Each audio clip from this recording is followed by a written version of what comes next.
Okay, so the first thing in this recording I want to tell you, because I am expecting, I hope we get close to 30 people in here, even though I'm only seeing about 6, 7 at the moment.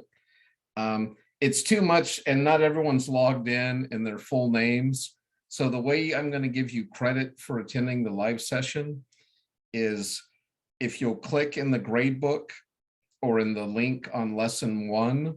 Each week has its own lesson 1 through 8. If you'll click on live session, there's a comment box, and you can make 1 or 2 comments, either if you have questions about the class or the syllabus or work requirements, you can ask me a question in there.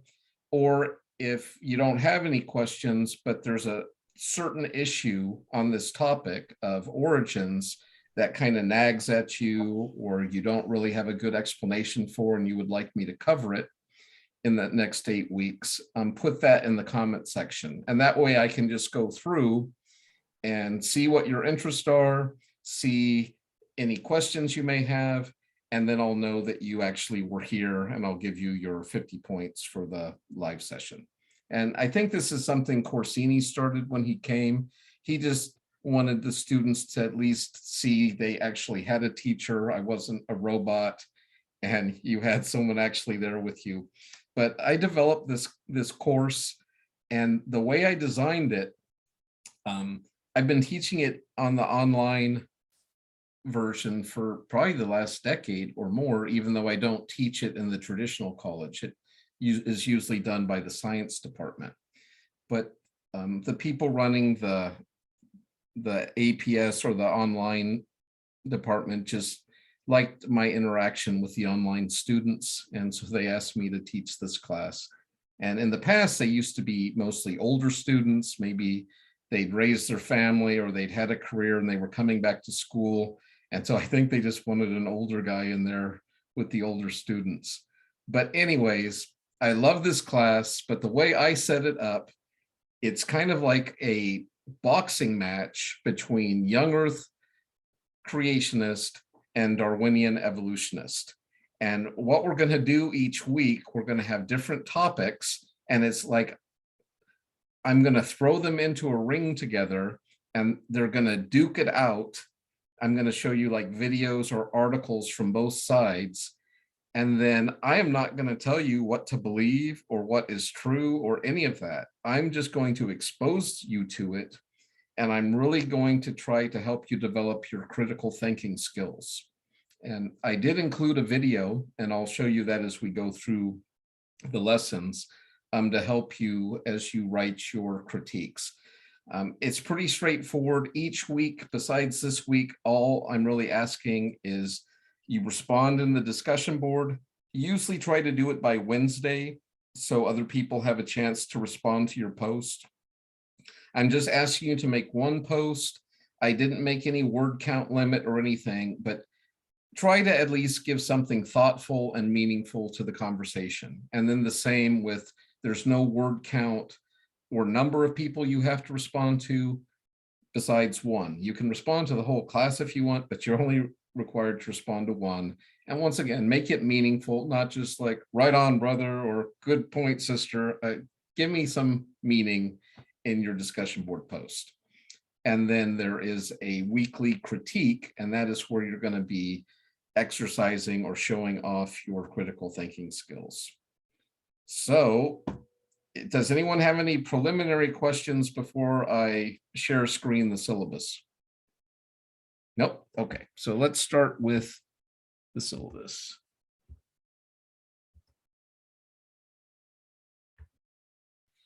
Okay, so if you go to your homepage in Populi for this course, oh, and another thing is I'm teaching 2 sections of this.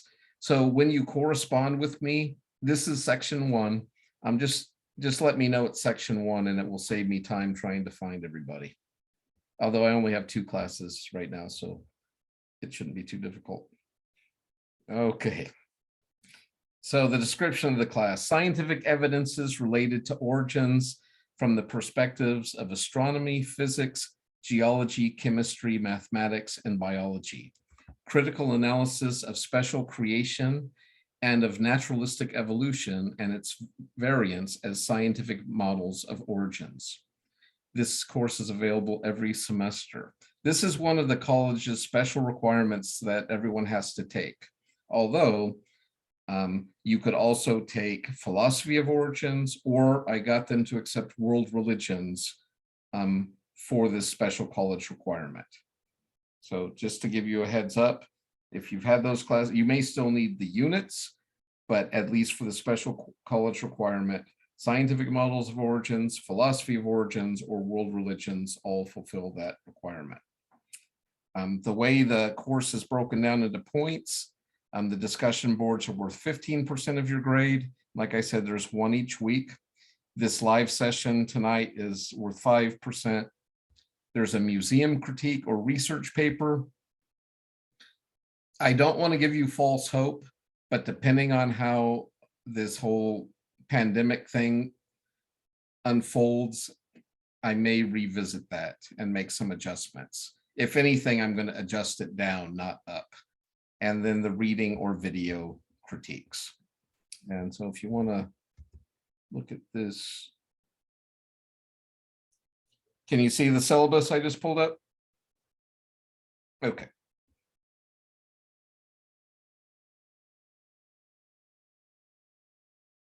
So you're going to want a Bible.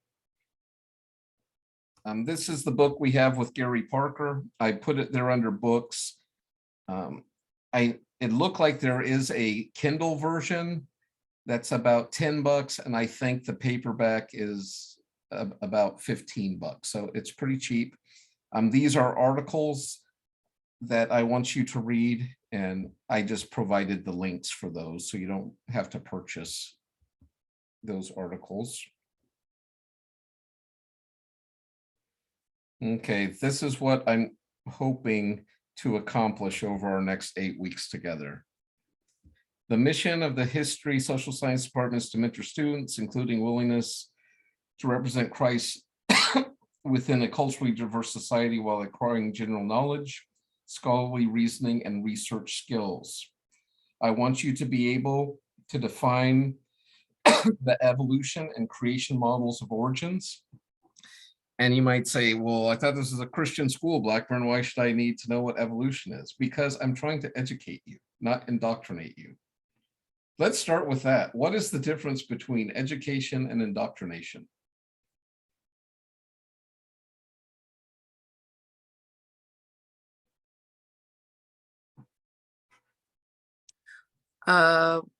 Do you want an answer? Or? Yes, please. Yes, that was a real question. Okay. Well, one of them is trying to get, let's say, children or students to believe a certain thing, whereas the other one allows them to have information on all sides so they can formulate their own beliefs. Very good. Thank you, Jessica. And I am an educator, not an indoctrinator. And so I'm going to just bombard you with different perspectives, different points of view, different critiques, as opposed to when I took this course back in the 80s at the school, it was like full-blown indoctrination. They were convinced young earth creationism was true. If you didn't believe in it, you probably weren't even a Christian. That's how strong the position was back in the day. And that is not my approach. I think it's much better for you to be exposed as rigorously as possible to the theory of evolution. I want you to understand it. I want you to be able to articulate it. I want you to be able to tell the merits of it and also its shortcomings. And then the same thing with young earth creationism. I want you to be able to articulate it, know its strengths, its weaknesses, and then to form your own personal views on it, because you're the one who has to carry it and live with it. I mean, I know what I believe and why. I want to help you develop what you believe and why.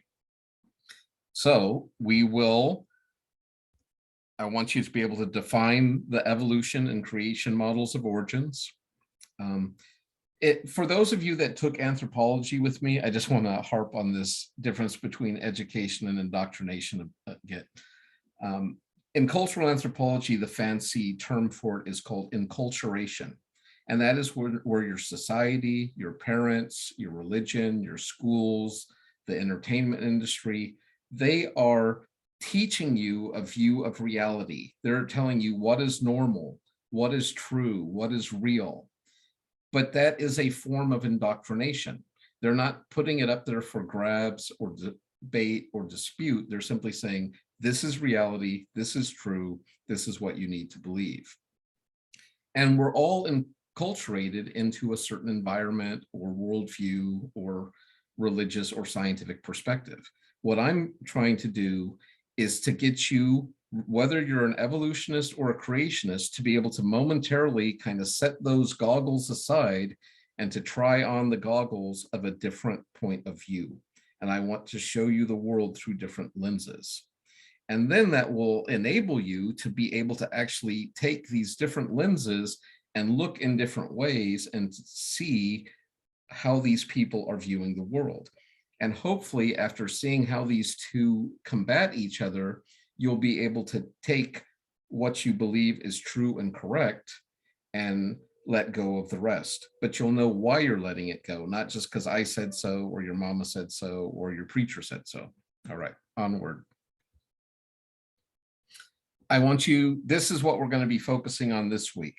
I want you to be able to define the scientific method, including its limitations, especially regarding the study of origins. So just for giggles, anyone want to try to define the scientific method for me?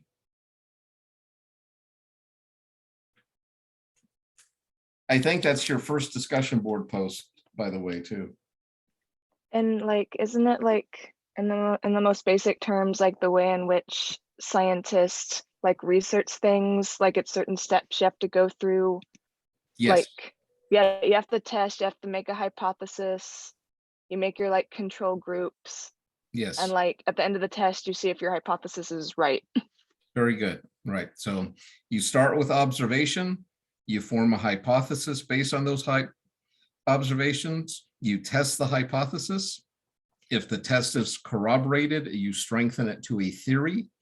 If the test denounces your hypothesis, you go back and form a new hypothesis, and you keep going down. Once it becomes a theory, you form tests to test your theory. If a theory is 100% corroborated all of the time, it becomes a fact or a law. And here's a little disclaimer: there are no true scientific facts or laws because we don't know what will happen tomorrow. But we have some very strong theories and some very out there hypotheses. Okay. So we will look at those. For instance, gravity technically is a theory, but it's not a theory that I would take lightly and jump off a building. Okay. So another example would be a heliocentric universe. No one has gone out to space and taken a picture of our solar system with all the planets going around the sun. We do this or have that theory based on other observations and mathematics, not by visual sight and observation. Fascinating. All right. Then we're going to go like topic by topic each week. I want you to be able to articulate the major arguments regarding evolution and creation in the fields of chemistry, biology, physics, geology, and astronomy, and evaluate them. Now, this is really fun for me because I'm actually a philosopher, but this course, we are going to talk about some presuppositions and worldviews and how they affect us. And then at the end, kind of some of the logical outcomes of these worldviews and where they could take us. But I'm really, to the best of my ability, going to put away my wizard philosophy hat and put on my science smock and really try to think like a scientist. And in doing so, we're going to be dealing with what we can know versus what we believe. And this is part of my being a philosopher. I'm a definition junkie. So can someone tell me what's the difference between knowledge and belief?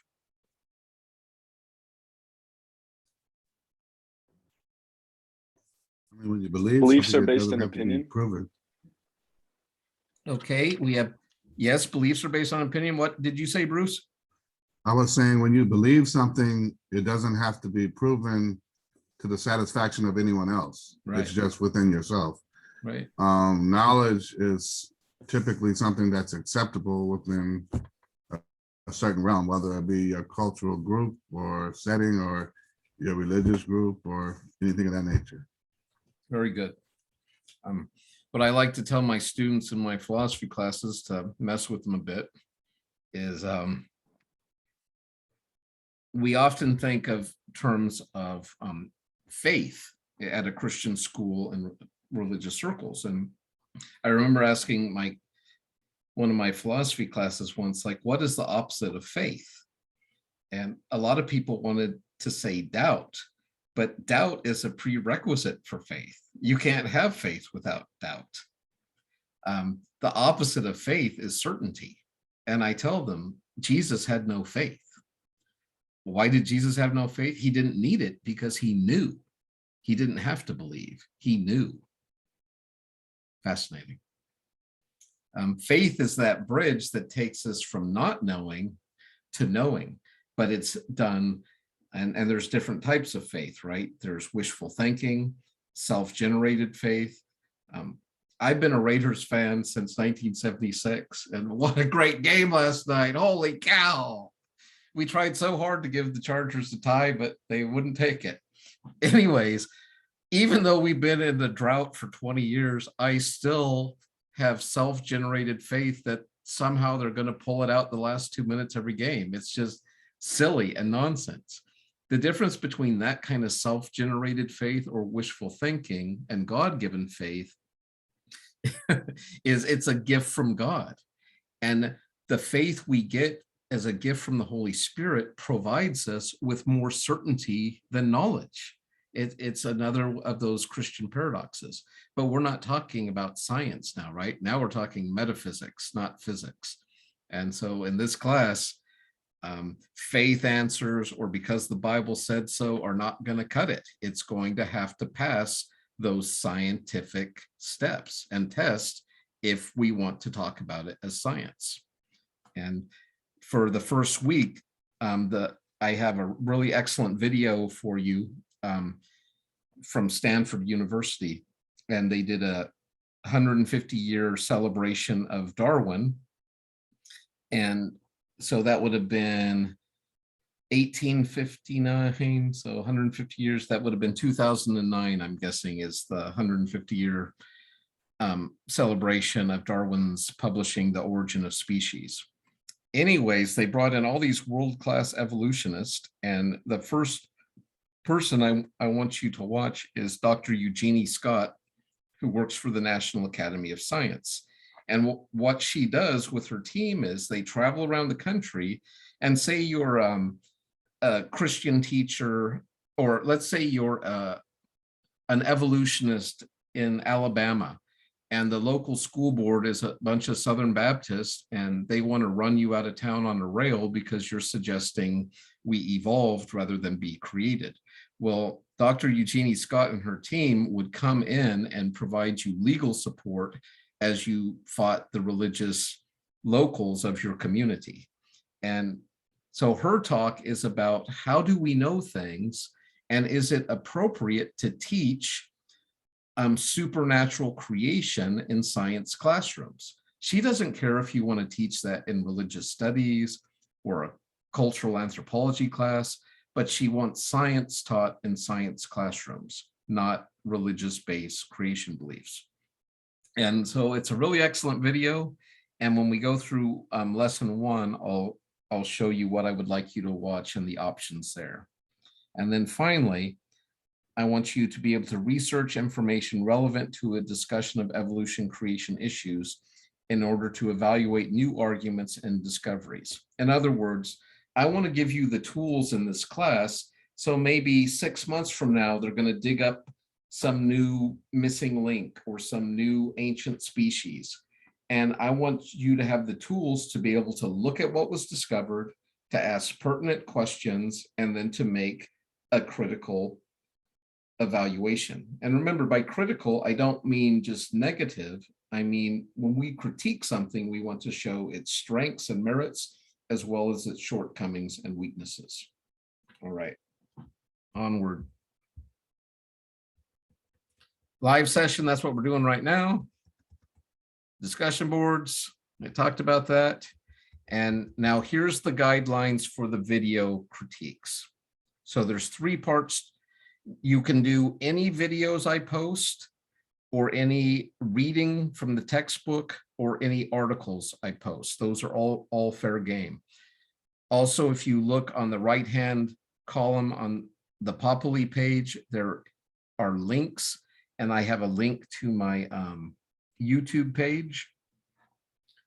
And I've been collecting videos. Can you see my YouTube page here, Darkwater Hermit? Okay, so if you go to my playlist, and like I said, I put a link under files so you can find this. I've just got crazy amount of playlists.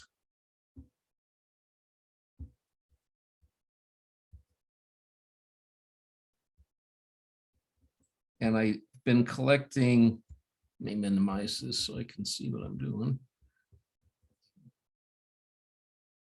Yeah, if you get bored,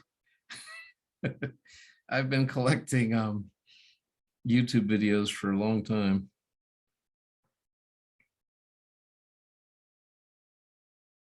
It's going to be the last one.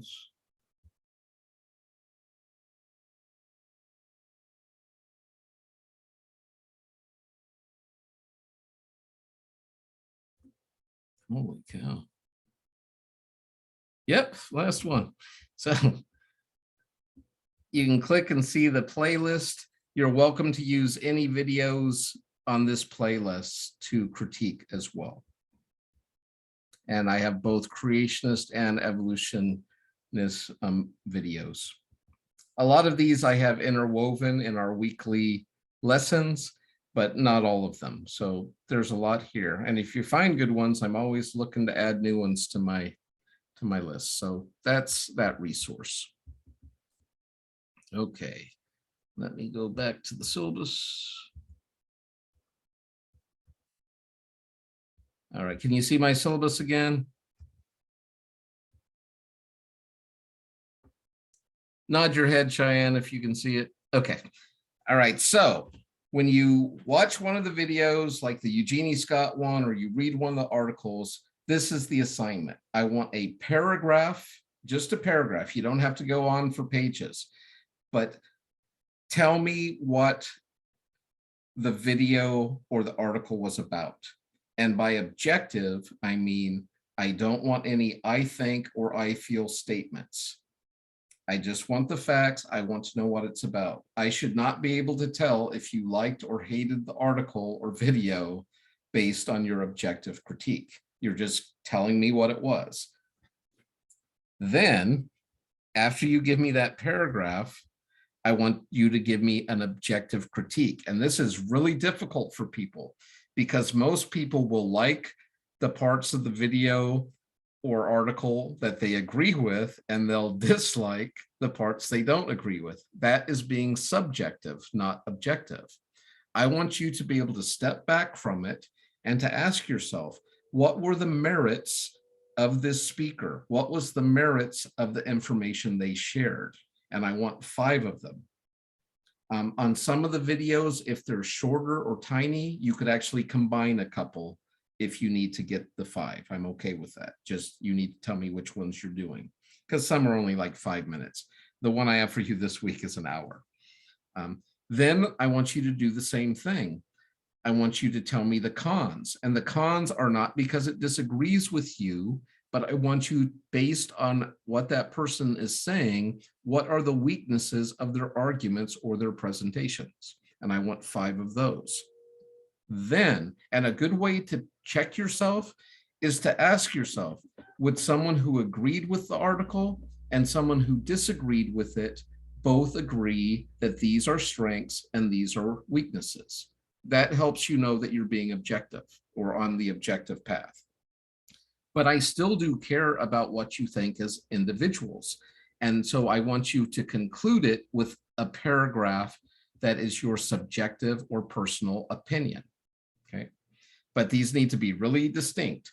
So objective description, 5 objective strengths, 5 objective weaknesses, and then a full paragraph of what you personally felt about the article. And that's where you can bring in your own beliefs, your own experience, the Bible, any of that. But if you're putting this video is from the pits of hell in the objective description, you're going to get marked way down for it. You can put that in the subjective conclusion, but it better not go in the objective description. And this is what I want your papers to look like. I have so many students, it will just make it so much easier for me to grade. So just like have your objective description, number your 5 pros, your 5 cons, and then a solid paragraph conclusion. And if you don't see a Dropbox, you can just pop it in the comment section. I still haven't figured out why Populi sometimes has Dropboxes and sometimes it doesn't. I also included a video tutorial in lesson 1 on how to write an objective critique. All right. Now this final project, it's kind of like a bigger version of those critiques. And if you're in San Diego, we have 3 really great museums for this project. We have the Creation Museum in Santee, which is just about a couple miles from the school on Woodside Ave. We have the Natural History Museum in Balboa Park and the Museum of Man in Balboa Park. For those of you who aren't local or don't have access to museums, you can do a research paper where you can pick any topic. And I'm only looking for like 5 to 7 pages. I'm not trying to kill you. And it would just be like a formal research paper with sources, bibliography, etc. All right. And like I said, depending on how the pandemic goes, I may adjust this project. So if you're one of those people that likes to work ahead, send me an email before you do this final project, please. It's not due till week 8, and a lot could happen over the next 8 weeks. So we'll just see how we're doing at that time. All right, so that's the breakdown for the points. It's just a strict 10-point scale. These are just common policies about plagiarism, all that sort of stuff. I'm certainly here to help you if you have special needs. Just communicate with me. That's all I ask. And here's the breakdown from week to week. And even though I have these in the syllabus, the best way to do this is if we go back to the class and you click on the lessons tab. Can everyone see the lessons come up, Cheyenne? Okay, you're the only person I can see, Cheyenne, because I got my thing minimized. This is the best way to stay up on the class. And I would recommend tonight you just go through each week just so you can see the blueprint of where we're going. And so everything's contained within each week of what you need to do. So you've completed the live session. Those of you that are here, I just need you to go in and make a comment or a question. And that's how I'll know you watched it, and I'll give you the points. But if you click on it, it will take you here. And if we click on a name like Bruce, just put in your hey, I'd really like to know more about embryology, and if that is a thing that is residual that shows evolution occurring today. And that way I'll know he was here, he watched the video, he told me what he was interested in. Or if there's a question like you didn't really understand the critique or the assignments, put it in there, and then I'll make sure you get your grades. So if we come back to week 1,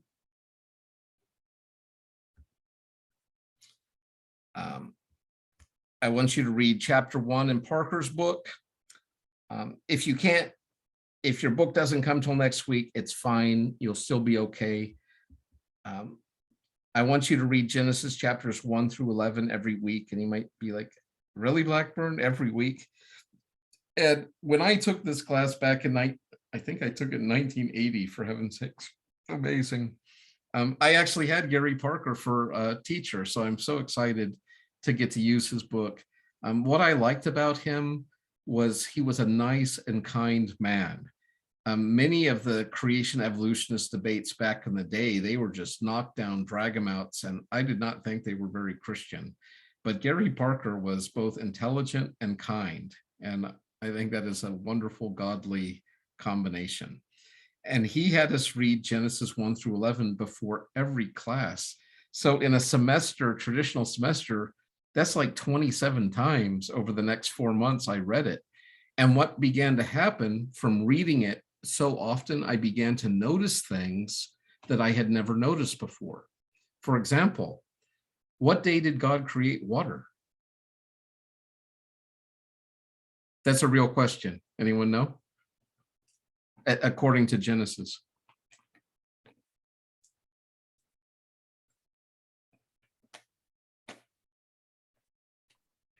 The third day? No, Didn't although that's a know- really good guess. I thought the water was already in existence. Yes, Bruce. Oh, The Genesis account starts with the Spirit of God brooding or hovering over the face of the waters. Now, some people would say God created the waters in Genesis 1:1, when it says, in the beginning, God created the heavens and the earth. Some people interpret that as it was like, God created everything, and now he's going to tell us about how he did it. Other people see that more as like a chapter heading, and then it goes into the account. But that raises some really interesting questions like, whoa, how long was the earth there covered with water before God started to customize it into the way we have it today? So lots of good stuff like that we're going to be covering. But I would not have noticed that if I hadn't been reading Genesis 1 through 11 27 times over a semester. That was the point I was trying to make. Okay. Each week, this was kind of clever when Kimberly Mendoza was running our online program. Her husband did videos, and he came by and she just said, could you give like a 10-minute summary of each of the 8 weeks of the course? So this will kind of help orientate you to where I'm trying to get to in that week, and why I'm showing you the videos I'm showing you, and why I'm showing you the articles I'm having you read. I want you to read this article. You can use it for your critique if you want. This was important to me because it helps you understand an evolutionist perspective and why they get so frustrated with Christians, especially Christians who take the Bible literally. And he's trying to deal with some of it. And I don't want anyone leaving this class telling me they didn't evolve from monkeys, because that's not what evolutionists teach. And that's one of the things he deals with in this article. Like when Christians come up to him and say, well, if we came from monkeys, why are there still monkeys around? But that is not what the theory of evolution teaches. And so he's trying to clear up some of those things. And he's a little snarky, and so that kind of makes it fun as well. Now, this is the big beast for the week. This is Dr. Eugenie Scott. And I included 2 versions here. This first version, I'm doing a running commentary over the top of it. So if you want to hear my commentary, I have it paused for like the first 5 minutes. So it's not a glitch. It's just I'm talking before I play the video. If you don't want to hear my commentary and just want to hear Dr. Scott for herself, I included this video below and I labeled them accordingly.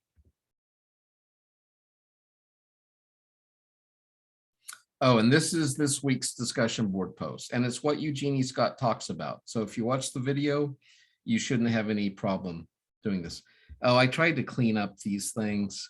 They were a little bit rougher, like do not include the question in your post or you'll get a 0. I'm not that retentive. That's not me. I want you to talk about what is the scientific method, and especially this part, what is it, and can it be used in the study of origins. Why or why not? And so if you could do your initial post by Wednesday, once again, don't worry about these word counts. I thought I had cleaned that up, but I guess I didn't catch them everywhere. This is kind of like what I just went over for you in case you forgot. I would recommend watching this before you write one of your critiques, because they are worth the lion's share of your grade. I kind of re-went over what we went over earlier. And that's it. That's week 1. And you can see there's links to the Dropbox for each assignment. And then if you'll go to next week, I'm not going to go through all these with you, but it's the same thing. I've got the reading assignment, the short intro video, supplemental articles. And then this week, I'm basically giving you, I'm sorry, this is a poor recording, but the content is good, so I left it up there. But this is kind of like an overview of the theory of evolution, because I want to make sure that you can at least articulate what it is. And people won't think, oh, you went to that Christian college, you're ignorant, you don't even know what the theory of evolution is about. So of course you don't believe in it. All right, any comments or questions? I had one quick one. I was a little confused. Where do you want us to comment to get credit for the live session? On the live session link, and you can either click on that in the grade book or in lesson Okay. 1. There'll be a link to Okay. that. Thank you. And then, yeah, if you just put a comment in that box, I'll make sure you get credit. That way I'll know you're here. Okay. I was gonna Thank like do a screenshot of the people in here. I don't even know who's in here. Holy cow, there's a lot of people in here. Let me see. It would be nice if I had a list.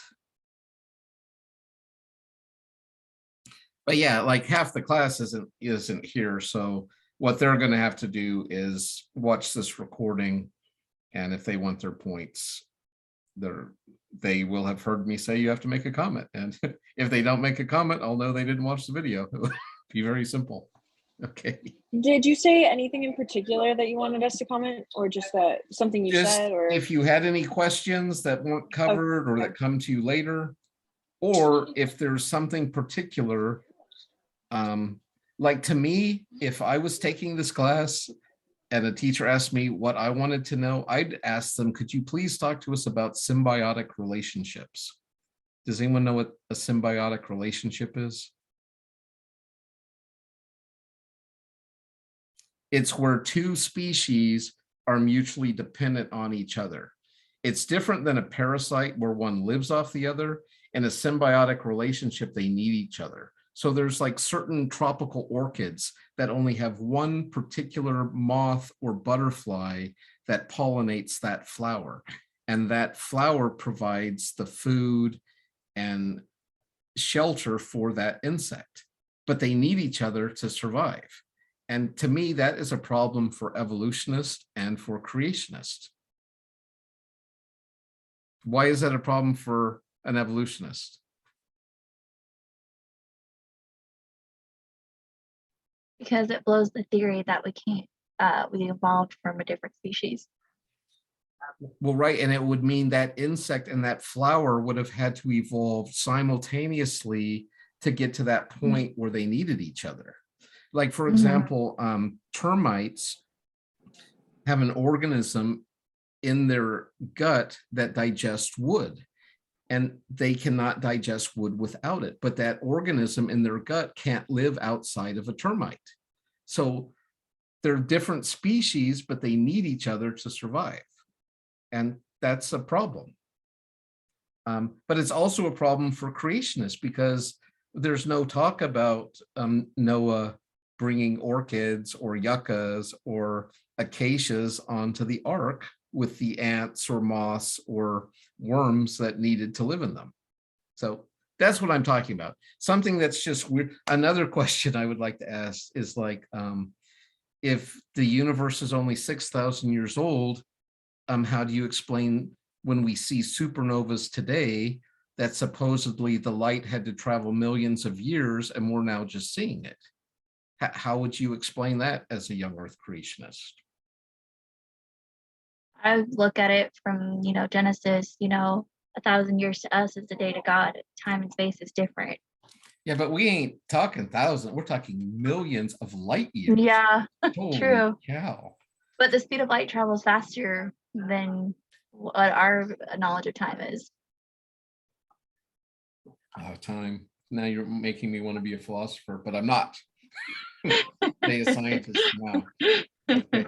But anyways, those sorts of things. And some I may be able to answer, and others, they may have to go into my list as well, as that's a problem. Okay, so it's just kind of letting me know you watched the video, and if you don't have any questions, you can just tell me what you liked about our time together. That would be fine too. Okay. Any other comments or questions?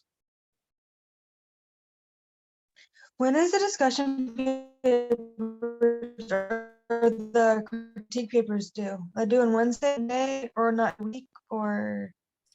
Yes, if you could do your first post on Wednesday, that would be great. All posts have to be, all work for each week is due 11:59 p.m. on Sunday evenings. Okay.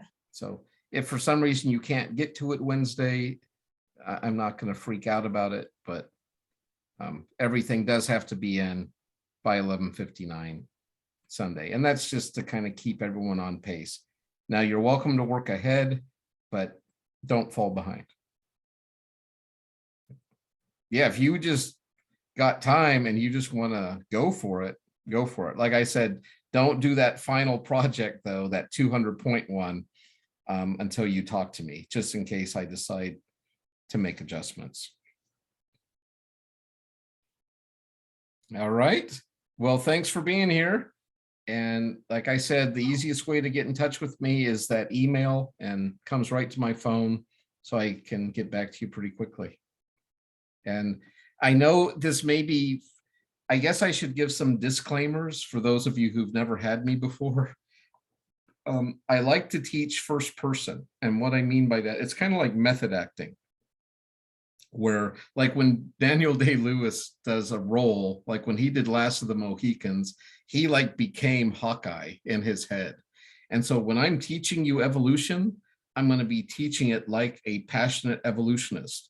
When I'm teaching you creation, I'm going to be teaching it like a passionate creationist. If you ever want to know what I personally believe, email me or something. And if you just have to know, I may or may not tell you.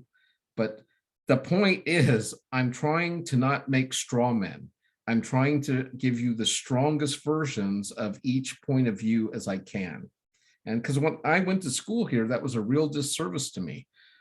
Even though I had really good teachers and they loved Jesus, they really dismissed evolutionists as fools and idiots. And these are not fools and idiots. These are some of the most brilliant people. They didn't present both sides fairly.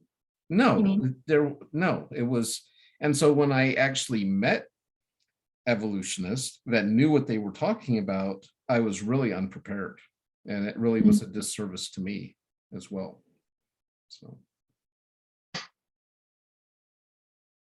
So that's why I teach the way I do, because I'm an educator, not an indoctrinator. I mean, I obviously have my views and what I believe and not, but that's mine. And I want you to have your own and know why you believe what you believe. Okay. Well, with that, I'm going to let you go. Thanks for being here. And Thank you so much. You get a lot out of this 8 weeks. Like I said, I just have each week kind of set up like a prize fight, and we're just going to let them go at each other. And I'm going to have you kind of like in the stands. You're kind of going to be like the judges. You're going to be like, oh, okay, well, those were some really good points. These were kind of shaky. These were weak. And this is how I felt about what I saw or read this week. All right. And I don't expect everyone to get it right away. I will make comments on your first couple critiques, hopefully, but I'm hoping by the time we get to the third one, you guys will have it down and it will just become automatic for you in being able to objectively critique something. And you can use that for everything, not just this topic. It's a wonderful skill set to have. Okay. Good night. So happy to have students again. I missed you guys. Thank I'll you. linger a little bit if anyone needs to ask me anything. Oh, Blackburn, for the discussion post, is it off of the video that you posted? I have prompts each week, but this particular So week, there's like a prompt? Yeah. And where do we get how do we answer like the question? let's see, let's go to share screen. I'm just like, cause like I know how to answer it, but like, I don't know, where do I get my information from? Cause I'm not good at science. Okay, Exactly. so Not my strong point. let's go back to week 1.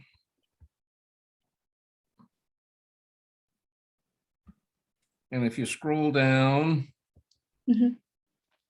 to the discussion and click on that link, that's why I try to keep everything in the lessons. And so up here, it tells you the requirement, post 1 comment, 1 reply. And it doesn't matter. It doesn't have to be like the 300 words No. you said. Okay, I cool. tried to clean all that up. I Mhm. was kind of bummed to see that that was still on that page because I thought it was really obnoxiously worded. And as long The as question. what's that? So the question's like, what is the scientific method? And Yes. Can it so be will I be used? getting like my answer from that video sort of thing? The video does tell you what it is. Okay. Because science is not my strong point. Yeah. All right. In well, fact, thank- Eugenie Scott makes a really big deal about what it is, and she distinguishes between the scientific method, which is deduction, from inference, which is induction. Okay.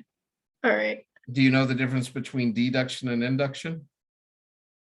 So when you deduce something, you're looking at the data and drawing conclusions from it. When you infer something, you're bringing the presuppositions with you and applying them to the situation. Okay. So like in hermeneutics, the study of the correct interpretation of things, especially the Bible, when you talk about exegesis, you're looking at the passage and its content and you're trying to extract what the author is saying. Eisegesis is when you have an idea in your head and you're trying to find it in scripture. You're like bringing your ideas into the verse instead of taking what the verse has to say into yourself. All right. I should be able to do it. I'm trying to just get everything done early since like schedule's different this semester. Yeah, it's smart. And like I said, you're more than welcome to work ahead. Just try not to fall behind. Well, you know, I always work I know ahead you like do. last You're a semester. go-getter. Thank you. You're welcome. It's good seeing you. Bye. Bye-bye.